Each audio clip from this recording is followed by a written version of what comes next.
दुनिया में ऐसी कई कहानियां हैं जिनके बारे में सुनकर ही दिमाग सन्न रह जाता है। ऐसी ही पहेली है एक शापित गुड़िया की।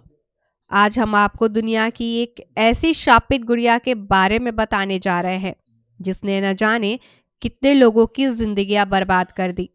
जिस किसी ने भी इस गुड़िया को अपने पास रखा उसके साथ कुछ ऐसा हुआ जिसे जानकर आप भी हैरान रह जाएंगे। बॉलीवुड से लेकर हॉलीवुड तक कई फिल्मों में ऐसे खिलौनों की कहानी दिखाई गई जो शापित थे।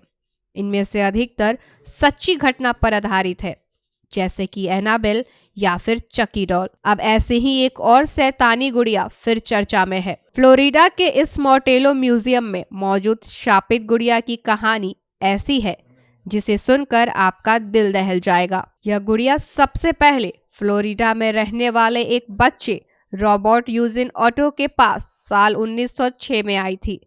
इसके बाद ये जहां भी गई वहां से गुड़िया की डरावनी हरकतों के किस्से ही सामने आए। 1906 में एक नौकर ने ये गुड़िया रॉबर्ट यूजिन ऑटो नाम के बच्चे को दी थी।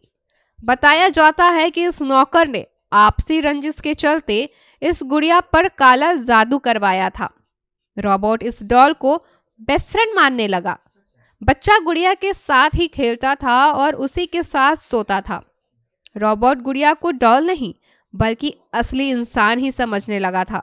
कहा जाता है कि रॉबर्ट इस गुड़िया को हर हफ्ते शॉपिंग के लिए भी लेकर जाता था और उसके कमरे में गुड़िया के लिए अलग से कुछ अलमारियां बनवा रखी थी।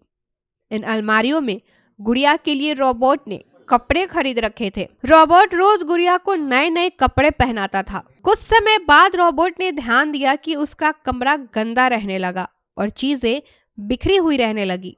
जब रॉबर्ट ने अपने माता पिता से कहा कि कमरा वो नहीं बल्कि डॉल उथल पुथल करती है, तो पेरेंट्स ने इस बात पर यकीन न करते हुए बच्चे को खूब डांटा। एक रात रॉबर्ट ने खुद गुड़िया को जागते और चलते देखा और तभी चीजें हवा में उड़ने लगी। दरवाजे अपने आप खुलने बंद होने लगे। इस घटना के बाद रॉबर्ट को गुड़िया से और भी ज्यादा प्यार हो गया और वो अकेले में उससे बातें करने लगा। धीरे धीरे पड़ोसियों और शहर के लोगों को भी इसका पता चलने लगा। आखिरकार उन्होंने गुड़िया को डिब्बे में बंद कर दिया, जिससे ये घटनाएं थम गई। धीरे धीरे रॉबर्ट बड़ा हुआ और अपने घर गृहस्थी में व्यस्त हो गया। रॉबर्ट शादी कर अपनी पत्नी के साथ नए घर में शिफ्ट हो गया। वहां गुड़िया को भी लेकर गया। धीरे धीरे गुड़िया की हरकतें दोबारा से शुरू हो गई। 1974 में रॉबर्ट की मृत्यु के बाद घर को दूसरे परिवार ने खरीद लिया। इस परिवार की बच्ची ने बताया कि गुड़िया उसे मारना चाहती है। 1994 में इस गुड़िया को म्यूजियम में डोनेट कर दिया गया। आखिरकार 1994 में ईस्ट मोटेलो म्यूजियम में गुड़िया के लिए एक अलग कैबिन बनवाया गया। कहा जाता है कि अगर इसकी परमिशन के बिना तस्वीर खींची जाती है तो ये गुड़िया शाप दे देती है। एक टूरिस्ट ने जब रॉबर्ट द डॉल की तस्वीर उससे बिना पूछे ली तो कैमरे से सारी फोटोज गायब हो चुकी थी। बताते हैं अगर कोई गुड़िया की इजाजत के बिना उसकी फोटो खींचता है तो उसके साथ डरावनी हरकतें शुरू कर देती है।